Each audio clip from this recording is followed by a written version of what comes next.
Hello friends, एक बार फिर से आपका स्वागत है इस यूट्यूब चैनल में जिसका नाम है होप मत छोड़िए। एक नोटिस शिक्षा आयोग की तरफ से आप लोगों को देखने को मिला और आप लोगों ने उसको देखा और आपकी सारी उम्मीदें ढेर। परीक्षा टल गई, अब क्या होगा। ये जो नोटिस है, इसको जब मैंने देखा तो मुझे भी बड़ी फ़िक्र हुई कि बच्चे इतने टाइम से तैयारी कर रहे हैं और जो कैंडिडेट बहुत अच्छे से तैयारी कर रहे हैं, जिनकी तैयारी बहुत अच्छी है, उनको तो बहुत बुरा लगा होगा ये खबर सुनकर। और हाँ, जिनकी तैयारी अच्छी नहीं है वो लोग सोच रहे होंगे कि चलिए अच्छा है, एग्ज़ाम डेट आगे बढ़ गई। तो इस नोटिस में लिखा है कि 14-15 मई में जो टीजीटी की एग्ज़ाम था वो अब नहीं होगा, वो 21-22 जुलाई में चला गया। और दोस्तों, आप जिनकी तैयारी अच्छी है, इसको देख करके, इसको सुन करके न्यूज़ को बहुत परेशान हुए होंगे और बहुत डीमोटिवेट भी हुए होंगे। तो अब क्या आगे, इसी बारे में मैं आपसे बात करने वाली हूँ। देखिए फ्रेंड्स, परीक्षा चाहे आज हो या कल हो, लेकिन परीक्षा तो होनी है।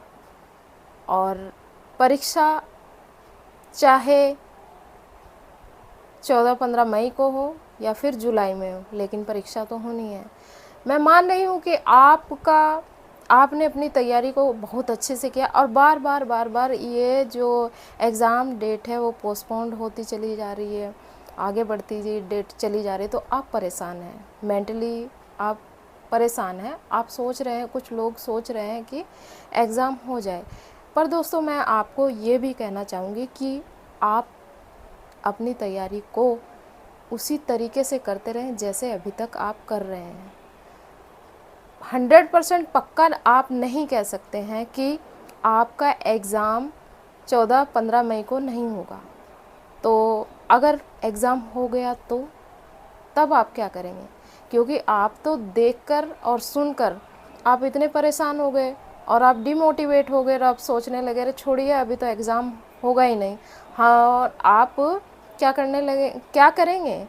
आप पढ़ाई छोड़ देंगे, ये सोचकर, ये मानकर कि अभी परीक्षा नहीं होने वाली है। लेकिन अगर अभी परीक्षा हो गई तो आप क्या करेंगे, ये बताइए। तो मैं तो आपको यही सजेशन दूंगी फ्रेंड्स कि आप 14-15 मई को ही अपनी एग्ज़ाम डेट मानकर चलिए।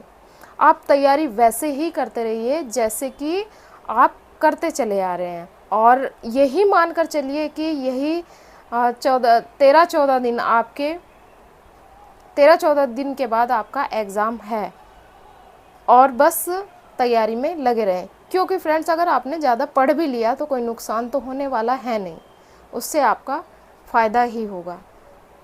तो आप अपनी तैयारी को जारी रखिए। बहुत सारे प्रश्न मेरे पास आते हैं कि मैम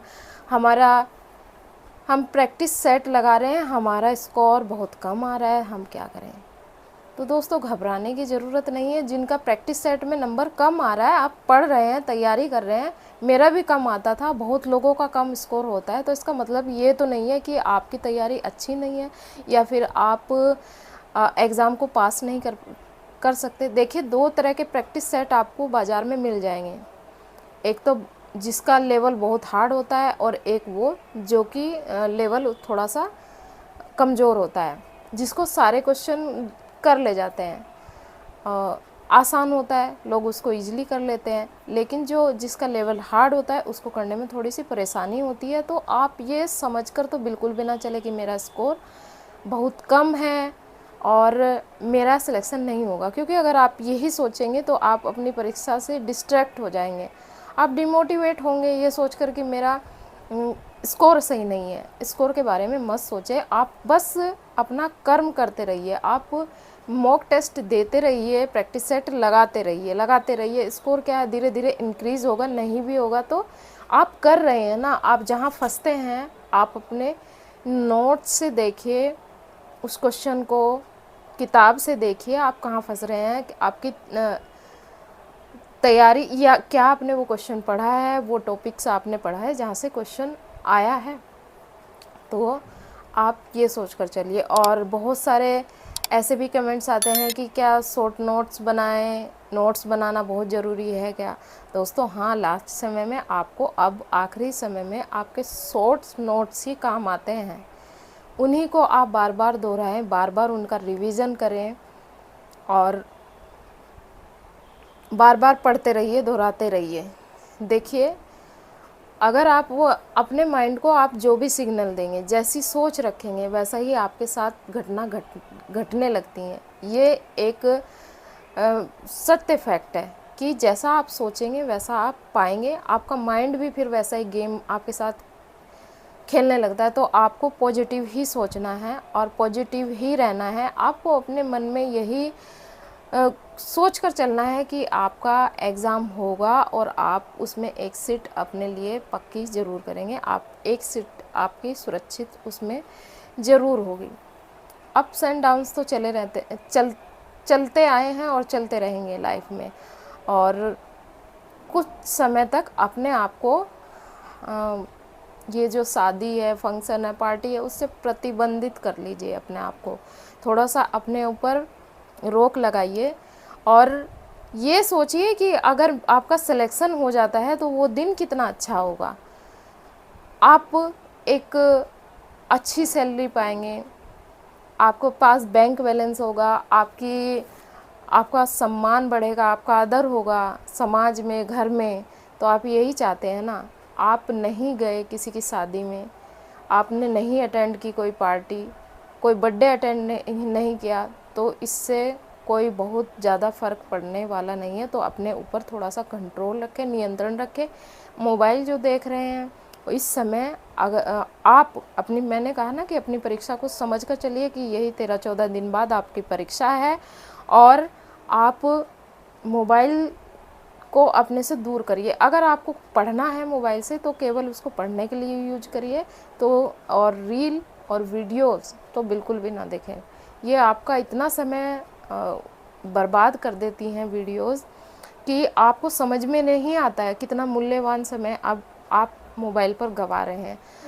एक मिनट आप अपनी पढ़ाई को दीजिए, ज़्यादा से ज़्यादा रिवीजन कीजिए ताकि आपका सिलेक्शन इस परीक्षा में हो जाए। और दोस्तों आप यही मानकर चलिए कि आपकी परीक्षा अभी 14-15 मई को ही होगी।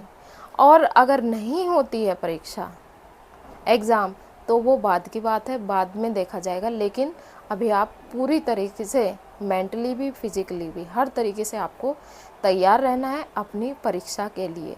और ये वीडियो आपको कैसी लगी, आपके कोई डाउट्स हैं, कोई कमेंट्स हैं, तो मुझे कमेंट्स बॉक्स में ज़रूर कमेंट करना।